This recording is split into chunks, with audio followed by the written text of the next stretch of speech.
Your guys, the inside guys, great out yesterday during the scrimmage.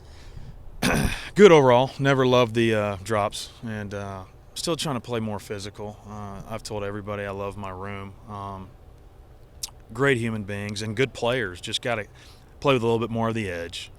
Which, when you play against your teammates for like whatever, feels like 100 days to them, that gets rough, and you don't want to. You want to be smart with your own boys, but overall, pleased. Trying to play fast, and I think we got a little bit of depth, so that's good. Seems like throughout camp, Leach has been harping on the drop balls. And is there anything you can really do other than try and look to the next play to really try and hone in on that? Yeah, no. I mean, there's drills, and we've always been. I'm a bad coach if I just say, "Hey, catch it." You know what I'm saying? So we talk about that in meetings. We have different drills out here at practice, but sometimes it is just being mentally tough. If certain guy drops, if his 7 drops are in big time traffic, well, that's an issue. You might be scared of getting hit. There's different things of why each player maybe do this or that, and so we individually work with them as best we can. But yeah, when it's on Saturday and stuff's going crazy, you just are like, catch it, But it's obviously more than that. I'm sure that the group as a whole has heard a lot about how good they can be and the potential, the depth. Do you think it's a group that's been pretty good at tuning that out and still pretending like maybe they aren't one of the better groups in the conference right now? Yeah, you hope so. We always do it at coaches, but again, you can, sometimes ride as much as you tell them to hydrate, then somebody gets a cramp. You know what I mean? We can't look over them 24 hours a day. But I know in my room we got plenty of challenges. Other than Cassidy, we're small. People are going to use that.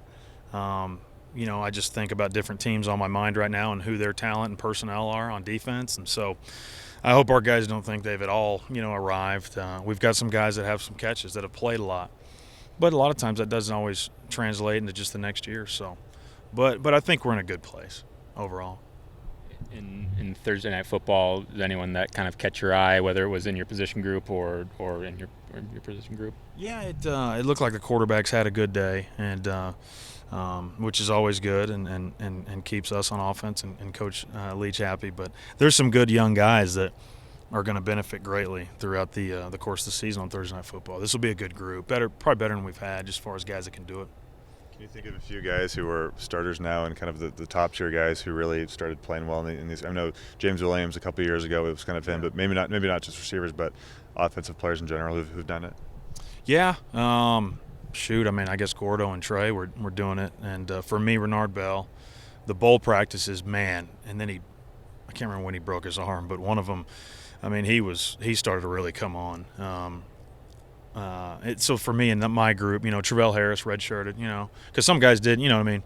Jameer, Dez, Tay, there's some guys that didn't redshirt and didn't do it. But no, I mean, if you can't get better doing that, then you probably won't ever play on Saturdays. So. Can you think of a slot guy that's been as big as Cassie that you guys have had here, or before you came to Washington State? I mean, it seems like you never almost have a 6'4" guy playing. Yeah, and there was some. Yeah, and we had some at Tech. My boy Mickey Peters comes to mind, and he was a 6'2" hurdler. Man, he could roll, and he was big, and maybe not normal. I mean, we've had plenty of 6'1", 195 guys. And we could still coach Gronkowski like a slot, but that'd be unfair for me to say him, I guess, because he's a tight end. But boy, he could do everything he asked the slot to do. But that big, on a routine basis, no, yeah. So still trying to work through that and get him locked in with the things we have to do in our offense. Yeah. You have any good Gronk stories? I've got a million. One good one you can share right now. Gosh, I'm trying to remember. Yeah, maybe probably not. All I know is he was. Yeah, that's what's great about Gronk. When it was football time, he was locked in, and I share those stories with my guys. Like, oh, how was he? And when he came out on that field, he was ready to roll, and he wanted to be coached, and he wanted to be coached hard. And he's never gonna, he does fun stuff, but he's never gonna. He's a great dude, and so I always tell him those things. Football is really important to him. Worked really hard, and but he'll have some fun, but good fun. So yeah. Is it going to be a little strange to see him out of the league this year?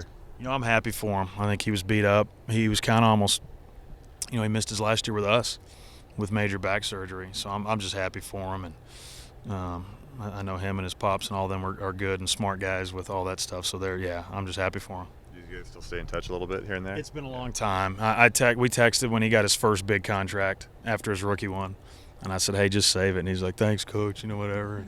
But no, it's been a while, honestly.